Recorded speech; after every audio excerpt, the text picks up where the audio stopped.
มมาสัมพุทธัสสะพุทธังธัมมังสังฆังนะมัสสามิขอนอบน้อมแด่พระพุทธเจ้าพระธรรมเจ้าพระสังฆเจ้ากราบนมัสการพ่อแม่ครูบาอาจารย์ผู้อาทุกเจริญพรญาติโยมทั้งหลาย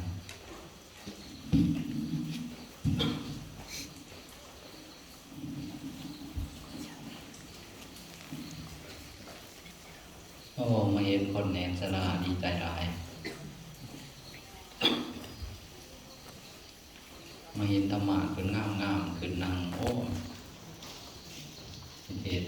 มวลฟังอยู่ร้องอะไรธรรมะงามจริงๆก็ครูบาอาจารย์เป็นกับเทศให้ฟังสององค์เลยเนาะโอ้อาจารย์ก็นั่งมีความสุขนั่งฟังมีความสุขนั่งสมาธิฟังเป็นเบาก็บ่เสียวซ่านในภาษาแต่ว่าเพิ่นก็ตั้งใจหลายเนาะแล้วก็มีความเมตตาโอกาสครั้งหนึ่ง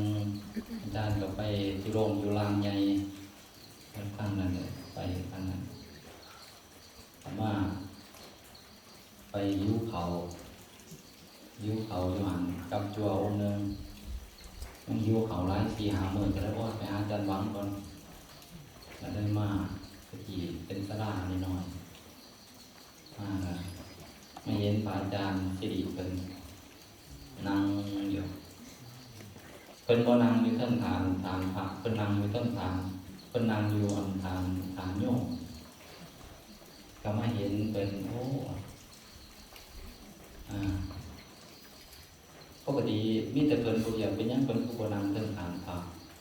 เพิ่นนั่งอยู่ฐานโยมผู้อาสนะผู้พานผู้นั่งในกลางๆท่านนี้ก็มากับมาเป็นผู้ลงเพิ่นก็เห็นเพิ่นก็เข้าใจว่าเป็นเจ้าอาวาสบ่รู้จักไดอันนี้ก็ว่าบ่แม่นเจ้าอาวาสเป็นพระแขกคือกันมาเป็นพระแขกคือกันมาแต่เพิ่นก็ถามพรรษาเพิ่นโอ้เพิ่นเรียนเฮาหลายก็เลยว่านิมนต์ขึ้นไปเพิ่นนั่งเจ้าอาวาสเพิ่นยังอยู่เทิงอยู่ว่าซั่นก็ได้งานมากก็รู้จักกันมาเรื่อยๆคือครูบาอาจารย์ที่ได้ฝึกฝนเพิ่นสิอ่อนน้อมถ่อมตนเนาะเพิ่นสิบ่กล้าเห็นอาจารย์เทวดีก่อนเพิ่นสิขึ้นธรรมาเพิ่นคุกเข่ามาจนฮอดธรรมาจังคอยขึ้นมาอันนี้คือสังเกตเป็นความอ่อนน้อมถ่อมตนเนาะของพ่อแม่ครูบาอาจารย์อยากให้อย่างพานี่เนาะเบิ่งเด้อบ่แม่นว่าสิมาดินมามวนเนาะอาจารย์ได้สังเกตกิริยาแล้วก็คำบอกของเพิ่นรู้สึกว่ามีความปราบปลื้มยินดีเนาะกับความอ่อนน้อมถ่อมตนเป็นแบบอย่างเนาะให้กับครูบาอาจารย์รุ่นใหม่ตัวเน่งนะก็มื้อนี้ก็ได้โอกาสเนาะกรรมเทศน์ให้ธรรมะก็ลืมบอกถึงอาจารย์หวังนี่ไปเจอกันอยู่ทางไหนแล้วประจำคนทั้งนั้นเจอกันคิดยิบกันคุยกันก็ดีพอร่วมกันเพิ่มขึ้นส่วนแจงมากไปมากตื่นคอกันทำไทยกันแต่ข้าวท่านเนี่ยมาหอดน้องบัวน้องแดดเลยแต่ข้าวอยู่บุญเพราะท่านมีวัดมีบ้านเป็นพระธุดงค์แล้วกันตอนนั้นท่านก็ได้หาพรรษาเราจักกันมาเป็น10 กว่าปีเศร้าเกิดสิเขาเศร้าเลยดิน้องการหาเพลงกันไปมาหาสู่ซอยงานกันก็อาจารย์เกวรีก็ไปรู้จักเพิ่นอยู่นานาชาติเนาะเพราะว่าอาจารย์เองก็ฟังคำสอนหลวงพ่อชาตลอดเนาะฟังเทศน์หลวงพ่อชาแล้วก็ไปศึกษาอยู่ทางนั้นแล้วก็ไปเพิ่นอยู่นานาชาติไปกับอาจารย์สมหวังก็ไปเห็นเพิ่นก็มีตา ขนเกลือขนของหันบอกล้าจนเกรงใจคนไปเข้าพระท่านได้มาอยู่น้องแดดไปเข้าอยู่พอเข็มผมเป็นกับพยามอยู่พอเข็มพยายามกับอาจารย์สังวรกับโยมแน่พอดีถือกำหนดเมื่อเราห่างฟักโตไว้ถือไม้ไปการเขียนจำภาษาเพราะว่ามีหนังสือขาวมาเด้หนังสือขาวมาแต่ทางอาจารย์ตัวนี้พาสปอร์ตทางโยมเป็นในกรรมอาจารย์สังวรว่าผมมีพาสปอร์ตอันถือเข้าไหมเขากะนอกจากไปเงินมาสันสาแต่จังไรไม้ก็ไม้ไปเนี่ยฝากเป็นเขาอย่างไรลายเนาะแต่ว่ากับอยากยอมต่อโอ้ยจะเอาเงินมาได้ใช้เป็นกับเมตตาเนาะเมตตาคนลาวเวลาเห็นพระลาวไปมันตอบเป็นกับตอบนะครับสู้ดีแนะนำคำสอนเนาะอาจารย์ก็เคยให้ครูบาอาจารย์ลูกศิษย์ลูกหาไปอยู่น้ำเพิ่นอาจารย์เองก็ไปอยู่น้ำเพิ่นเป็นเดือนในยุนานาชาติไปฝึกยิบผ่าโดยมือผ่าโดยมือมันอยากหายไปแล้วเนาะอาจารย์ก็ได้ไปฝึกมากกับมาเผยแผ่ที่ทางบ้านเฮาอันนี้ครูบาอาจารย์ก็เดินใส่ผ่ายิบมือยอมแกนมีกันร้ายขึ้นเนาะเกิดว่าส่งขอวัดปฏิบัติโบราณไปความจริงยิบผ่าโดยมือนี่เป็นใจความเพียรนั่นเองจิตใจเป็นสมาธิดีจะรู้จักกันมาหลายน้องเคยรวมงานกันเคยเวลามีงานกันนิมนต์เพิ่นมาเวลาผมมีงานก็เคยไปแต่สนะก็มื่อนี้ตั้งใจสูงแล้วเพราะว่าผมเคยเทศตอนหลังผมเองครูบาอาจารย์ก็ได้ตั้งใจมาเทศน์ให้ฟังก็เป็นบอกเรื่องความหลากหลายเนาะความหลากหลายคือความจริงมันมีความหลากหลายคนกับมีหลากหลายจากคนหนึ่งก็เป็นครอบครัวหนึ่งจากครอบครัวหนึ่งก็เป็นหมู่บ้านหนึ่งจากหมู่บ้านหนึ่งก็เป็นเมืองหนึ่งเป็นแขวงหนึ่งเป็นประเทศหนึ่งเป็นกลุ่มหนึ่งเป็นชนเผ่าหนึ่งแล้วก็เป็นทวีปหนึ่งแล้วก็เป็นโลกหนึ่งแล้วก็เป็นภพหนึ่งภพก็มีหลายภพมีกามภพแน่รูปภพแน่อรูปภพแน่มันก็มีหลายภพสรุปแล้วความหลากหลายมันหลายแห่งภาษาก็มีหลากหลายภาษา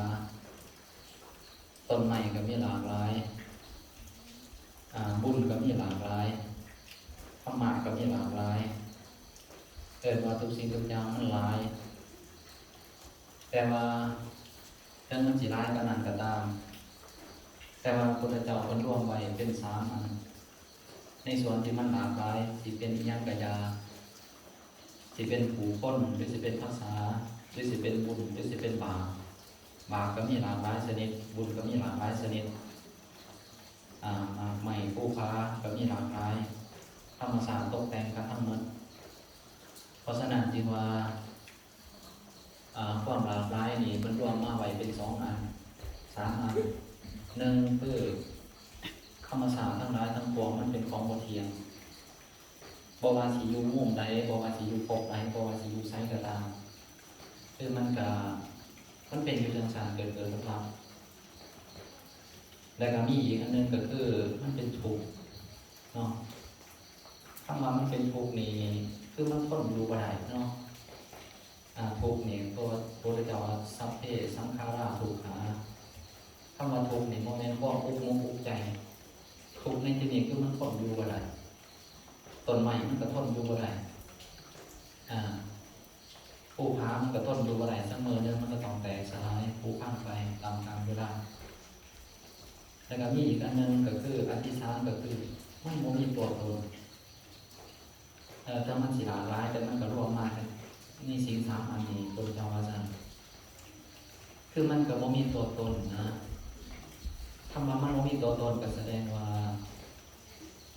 เข้ามาคือเบิ่งเนาะเข้าคือเบิ่งกันตั้งแต่เริ่มต้นเป็นตัวอย่างว่าคนคนหนึ่งเข้าสังเกตเบิ่งว่าร่างกายนี่บ่มีผู้บังคับมันเป็นธรรมชาติที่ก่อขึ้นมาคือสังเกตเบิ่งการหายใจจังซี่นะถ้าสังเกตเบิ่งมันก็หายใจเองของมันได้บ่มีผู้ใดบังคับระบบขับถ่ายระบบอวัยวะระบบอิหยังทั้งในมันก็ทำงานเองของมันทุกอย่างระบบการแก่โตมันก็ทำงานของมันทุกอย่างคือธรรมชาติมันทำงานเองเลยเพราะฉะนั้นพระพุทธเจ้าเรียกว่ามันเป็นอนัตตาถ้ามันเป็นอนัตตาแล้วมันต้องทำงานเองของมันถ้ามีผู้ไปบังคับมันแสดงว่ามันเกิดเป็นตัวตนขึ้นมาแต่ว่ามันคือพิจารณาเบิ่งมันหลากหลายขึ้นเบิ่งพิจารณาแล้วว่าศีลนี่ก็เป็นธรรมชาติเพราะว่าบ่มีผู้ใดสร้างศีลตัวเองขึ้นมาเป็นได้กระดูกก็เป็นธรรมชาติอันหนึ่งมันก็สิว่าเป็นตัวตนก็บ่แม่นสรุปแล้วในร่างกายทั้งเบิดนับเป็นตีนของว่านับเป็นวงของตีนมันก็ล้วนแล้วแต่มาเป็นธรรมชาติในอันนึงเอาต่อไปมันถามว่าเวลาคนตายไปปุ๊บมันบ่เห็นมีอีหยังเลยสิว่ามีตัวตนย่างของร่างก็บ่แม่นสิว่ามีสังเป็นไปก็บ่แม่นเลยก็ตายไปซื่อๆนี่แหละก็เห็นกันตายอยู่เนาะเห็นตายไปก็คือกันกับต้นไม้ตายนี่แหละนะทุกสิ่งทุกอย่างมันก็เป็นอยู่จังซั่นวันนี้พอได้เกิดมากก็เกิดมากจังซั่นคือกันกับหน่อไม้ที่มันโป่งขึ้นมาเวลาตายไปก็ตายไปจังซั่นแหละบัดนี้มันเกิดมีปัญหาขึ้นมาคือความหลงเนาะก็เริ่มมาปัญหาใหญ่คือความหลงบัดนี้แต่ก่อนนี่จิตดั้งเดิมนั้นก็บ่ได้หลงหยังหลายดอกเนาะแต่บัดนี้ว่าก็คอยหลงไปเดือนละหน่อยบัดนี้หลงหลายขึ้นหลงเอาธรรมชาติที่เขาเป็นอยู่นะคือธรรมชาติเนี่ยเกิดแก่เจ็บตายเพราะฉะนั้นพุทธเจ้าวันนี้จะต้องตายคำวันนี้จะต้องตายก็คือ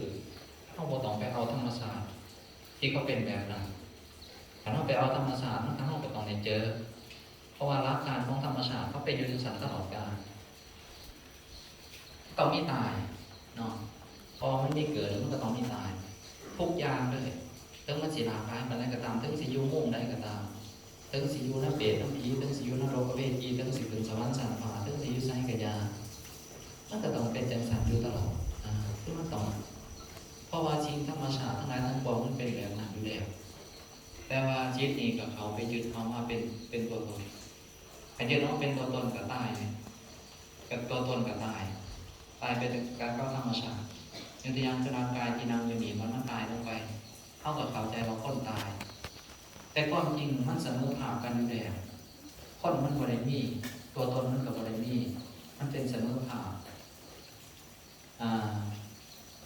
ถ้าเอาแบบว่าให้ทุกสิ่งทุกอย่างนี่เป็นธรรมชาติเป็นทั้งหมดนี่เข้าสิงายเป็นเนาะเข้าสิงายจะไรจะว่ามันง่ายเพราะว่าทุกสิ่งทุกอย่างมันก็ทำงานเองเขาต้องเข้าใจว่ามันทำงานเองด้วยเหตุมันมีเหตุมันจึงมีผลมันก็ทำงานของมันไปอย่างไร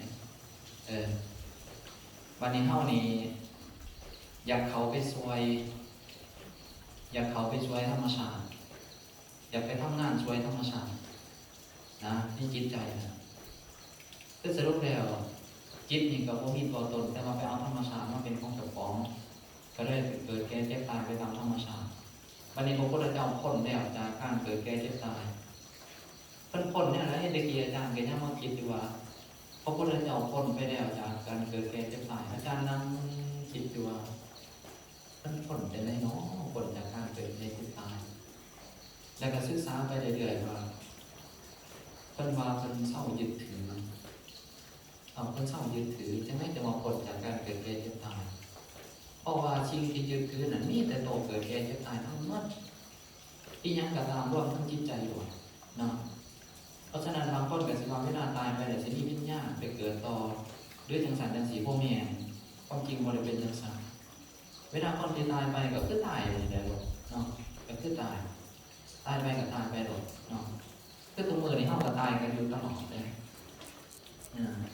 ยกตัวอย่างฟังเทศอาจารย์สิริไปเมื่อกี้นี่ก็ตายไปแล้วฟังเทศอาจารย์เกียวดีเมื่อกี้นี่ก็ตายไปแล้วจะน้อยฟังเทศอาจารย์แดงไปนี่ก็ตายไปอีกแล้วคือมันผ่านไปไหลไปการเวลามันผ่านไปเรื่อยๆมันมีการเวลาถ้าไม่มีการเวลาจะสั่งมันก็ต้องมีการเกิดแก่เจ็บตายไปเรื่อยๆเนาะทุกภพทุกชาติไปเพราะฉะนั้นจึงว่าถ้าเฮาคิดพิจารณาดีๆแล้วเฮาสร้างความเห็นขึ้นมาใหม่ว่าบ่มีหยังดอกที่จะต้องไปเกิดใหม่มีแต่ธรรมชาติเท่านั้นที่เกิดใหม่ธรรมชาติมันเกิดของมันอย่างไรมันก็เกิดคือต้นไม้อยู่ในป่านี่แหละบ่มีผู้ใดดอกสิไปบังคับมันได้มันเกิดเองของมันตามธรรมชาติภูเขาเราการแผ่นดินแผ่นน้ำดินฟ้าอากาศดวงตะเพ็ญดวงเดือนดวงดาวจะสิมันเป็นธรรมชาติของมันที่เกิดขึ้นมาอยู่แล้วร่วมทั้งมนุษย์ด้วยร่วมทั้งสังสารวาสีด้วยมันก็เป็นธรรมชาติบ่มีผู้ใดสั่งบ่มีผู้ใดแต่งบ่มีผู้ใดบังคับวันนี้ถ้าเฮาทรงคลื่นพระเจ้าพระจาโคปัจจนิจักโคเพิ่นว่าคลื่นบริจาคเพิ่นว่าบริจาคคลื่นนะคลื่นไปให้กับธรรมชาติเขาแล้วเฮาก็สิพ้นอยู่ในจุดนั้นเนาะตราบใดที่เฮายังมีการยึดถืออยู่นี่ยึดเอาธรรมชาติมาเป็นตัวตนเองแม่นบ่พ้นไปจากการตายบ่ว่าสิไปเกิดทั้งพรหมโลกที่สิเกิดอยู่ไสก็ตามบ่ว่าสิไปยึดอยู่ไสเนาะคือถ้าเฮาไปยึดอยู่บนใดมันก็ตายอยู่บนนั้นแหละเพราะว่าธรรมชาติมันเป็นจังซั่นวันนี้พระพุทธเจ้าหรือเราพระอรหันต์เพิ่นพ้นไปจากความตายก็แสดงว่าเพิ่นบ่ยึดเอาตัวมันตายหั่นเนาะเอาง่ายๆซะบ่ยึดเอาตัวมันตายก็ฟ้าตัวมันตายทิ้งไว้เนาะจังซั่นวันนี้พวกเฮานี่ก็มีแต่ว่าหาเฮาอยากตามว่าพระพุทธเจ้าก็มีแต่ว่าพยายามให้เข้าใจว่ามันเป็นอย่างนี้เนาะธรรมชาติมันเป็นจังซี่ต้องศึกษาจังซั่นวันนี้การทำบุญทำกุศลทั้งหลายทั้งปวงนี้บุญก็มีหลากหลายคือกันแต่ว่าบุญทั้งหมดก็เป็น3สิ่งนี้คือกันเป็นข้อบ่เที่ยงคือกันบุญนั่นก็บ่เที่ยงและบุญนั่นก็เป็นทุกข์คือกันและบุญนั่นก็บ่เป็นตัวตนของผู้ใดอีกคือกันเพราะฉะนั้นเฮาสิแสวงบุญนี่ก็แสวงไปเพื่อให้จิตของเฮานี่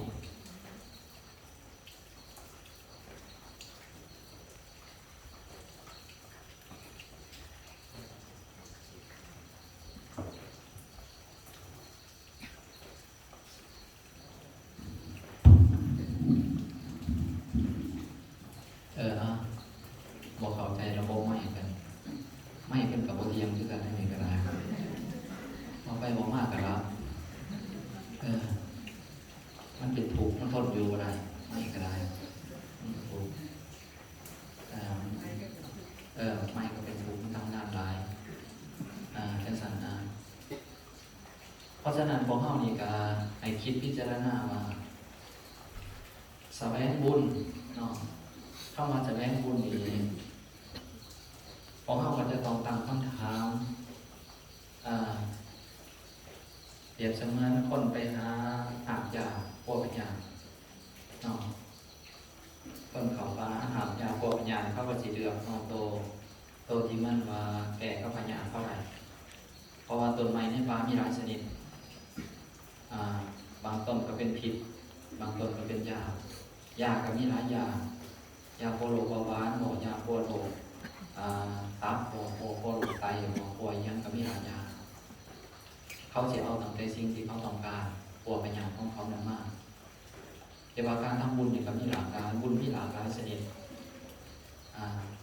บาปมีหลากหลายชนิดแบบในสีเหลืองข้างแต่ว่าบุญก็ดีบาปก็ดีมันก็เป็นธรรมชาติอันหนึ่งเนาะมันโมเมนต์ว่าสิเอื้ออำนวยให้เฮาได้ตลอดกาลเพราะว่ามันก็เกิดจากเหตุปัจจัยคือกันถ้า ถ้ามันเกิดจากเหตุปัจจัยจังซั่นแสดงว่ามันก็เป็นของหมดเทียงถ้าเป็นของหมดเทียงจังซั่นแล้วเฮาก็ต้องไปสอบแสวงหาหลายครั้งเปรียบเสมือนเฮาเฮ็ดหน้ากินข้าวเฮ็ดหน้าปีนี้ก็กินไปก็เบิดไปปีหน้าก็ต้องเฮ็ดใหม่ก็ต้องเบิดไปอีกก็เลยเกิดความเบื่อหน่ายในจุดนี้เบื่อหน่ายในการเฮ็ดหน้าโอ้ยจะมากี่ครั้งนี่เฮ็ดแล้วบ่ได้จักเทื่ออันนี้เฮาแสวงบุญแสวงบ่ได้จักเทื่อมาซานี้ก็แสวงบุญแล้วก็ไปกินบุญนะครับมาแสวงบุญ